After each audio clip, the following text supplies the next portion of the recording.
பிரியமானவர்களே, எப்படி இருக்கிறீங்க? நல்லா இருக்கீங்களா? ஒரு புதிய மாதத்தின் முதல் நாளிலே நாம் வந்திருக்கிறோம். கடந்த மாதம் முழுவதும் ஆண்டவர் அற்புதமாய் நடத்தி கொண்டு வந்தார் இல்லை? இந்த முதல் நாளில் உங்களுக்கு ஒரு அற்புதம் செய்ய போகிறார். விசுவாசத்தோட அற்புதத்தை எதிர்பாருங்க. நான் நின்று பேசுகிற இடம் எதுன்னு தெரியுதா?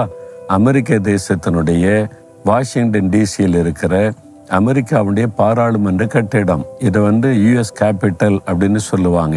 இங்கே தான் பார்லிமெண்ட் கூட்டம் நடைபெறும். அமெரிக்க பிரசிடென்ட், செனட்டர்ஸ், இங்கே இருக்கிற ஹவுஸ் ரெப்ரசன்டேட்டிவ்ஸ் எல்லாம் கூடி தேசத்தின் காரியத்தை விவாதிப்பாங்க. இங்கே தான் சட்டங்கள் இயற்றப்படும் அந்த இடம்.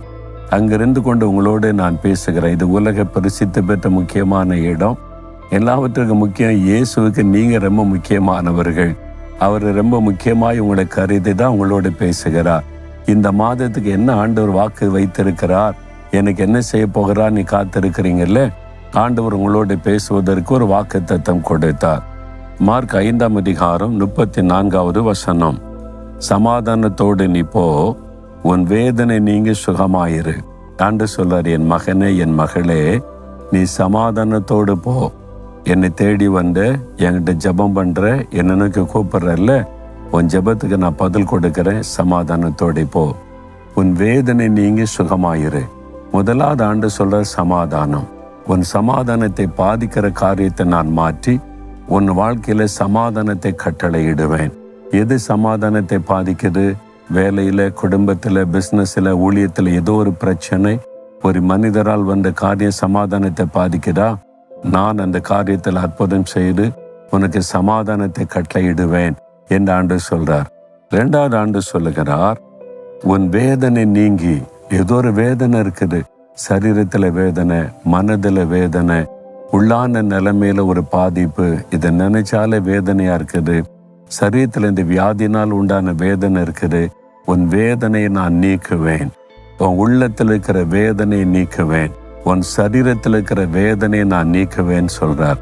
3வது ஆண்டு சொல்லுகிறார், நீ சுகமாயிரு, உன்னை சுகமாக நான் வாழ வைப்பேன் என்று ஆண்டு சொல்லுகிறார். இந்த 3 விதமான ஆசீர்வாதத்தை இந்த மாதத்தில் கர்த்தர் உங்களுக்கு வாக்கு பண்ணுகிறார். இந்த ஆசீர்வாதத்தை நமக்கு கொடுக்க சிலுவையிலே தன்னை பலியாய் கொடுத்தார். நமக்கு சமாதானத்தை உண்டு பண்ண தன்னுடைய பரிசுத்தமுள்ள இரத்தத்தை சிலுவையிலே சிந்தினார். நம்முடைய வேதனைகளை மாற்ற சிலுவையிலே வேதனைகளை சகித்தார். அடிக்கப்பட்டு நொறுக்கப்பட்ட போது வேதனைகளை சகித்தார். நாம் சுகமாய் இருப்பதற்கு அவருடைய கையிலே தழும்புகளை ஏற்றுக்கொண்டார். அதனால இந்த 3 விதமான ஆசீர்வாதம் இந்த நாள்ல உங்களுடைய வாழ்க்கையில உண்டாக போகிறது. இந்த நாள் முதல் இந்த அற்புதத்தை பார்க்க போறீங்க. விசுவாசிக்கிறீங்களா? அப்ப விசுவாசத்தோட ஆண்டவரே, நீர் இந்த கொடுத்த வாக்குத்தத்தை எனக்குரியது. என் வாழ்க்கையில, என் குடும்பத்துல மெய்யான சமாதான ஆளுகை செய்யணும். ஆண்டவர், இந்த வேதனை எல்லாம் நீங்கணும். நாங்க சுகமாய் இருக்கும்படி ஆசீர்வதியும். உடைய வாக்குத்தத்தை நிறைவேறணும்னு ஜெபிச்சிங்கன்னா இந்த நாள் முதல் அற்புதம் நடப்பதை காண்பீங்க. விசுவாசிக்கிறீங்களா? அப்படின்னா ஜெபம் பண்ணுங்க. இயேசுவே, இந்த வாக்குத்தத்தம் எனக்குரியது, என் குடும்பத்திற்குரியது. தேவ சமாதானம் என்னையும் என் குடும்பத்தையும் ஆளுகை செய்யட்டும். சமாதானத்தை பாதிக்கிற சகல காரியமும் விலகி போகட்டும்.